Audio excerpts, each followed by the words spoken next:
This is perhaps the second most controversial thing I will say, but hopefully I have at least begun to hint that this could quite possibly be true, and I believe it is very true, that there is no evil, even if we're talking about moral evil, that is so great that the power of God to redeem it is not even greater. No matter how great our suffering or pain, God is able to meet us in the midst of it and to hold us fast. All we have to do is cry out to him. He has suffered as one of us. He's known, Jesus, as a man of sorrows, and he still enters into our suffering today. His presence and the presence of his children or his other followers with us lightens our burdens. And it's our response to such events, whether external or internal, that have eternal significance. They are part of what I think is the glory of the Creator exemplified in those who proclaim the greatest love story ever told.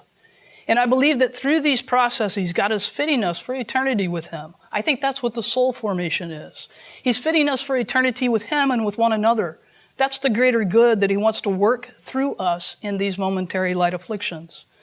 Every adversity we face is an invitation to turn toward God or to turn away. And hope is found only when we turn toward him. And in doing so, we're learning of God's trustworthiness and love. So I think it's a rush to judgment, and we grossly misunderstand if we understand that things we superficially judge as evil or bad, if we don't see them as perhaps extremely good, and as the means for our maturity and our learning the depth of God's goodness, love, mercy, trustworthiness, and faithfulness. If we see these as invitations to live in Christian community, comforting one another and bearing hope to one another, and compassion to those in need, and if we see them as invitations to remember God's promises, that his presence and his provision is there for us in Jesus, and that these things are temporary and will fade in eternity when they've accomplished their purpose in this life, in this creation. This is an invitation to deep belief revision. And if I've accomplished any of these things, then perhaps it's been a successful endeavor. Hopefully, we can see how greater knowledge of nature can actually help us change our perspective to see God's goodness and power where we once rushed to judge superficially bad or evil those things in nature like earthquakes, bacteria, and viruses.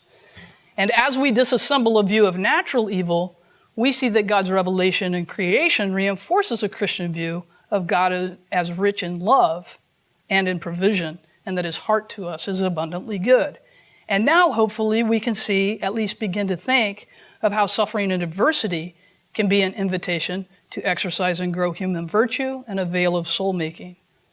We know evil and adversity will not last forever, and we know we're not called or meant to face it alone. So let us comfort one another as we've received comfort, and let us turn one another's attention to God's presence and God's promise to ultimately deliver us from evil and suffering. I think a Christian worldview provides robust, although not quick or simple answers to some critics' quips as to how God could allow such evil in nature and how God could allow so much human suffering and pain. And I think we can say with greater confidence, even after this brief reflection, that God is great and God is good.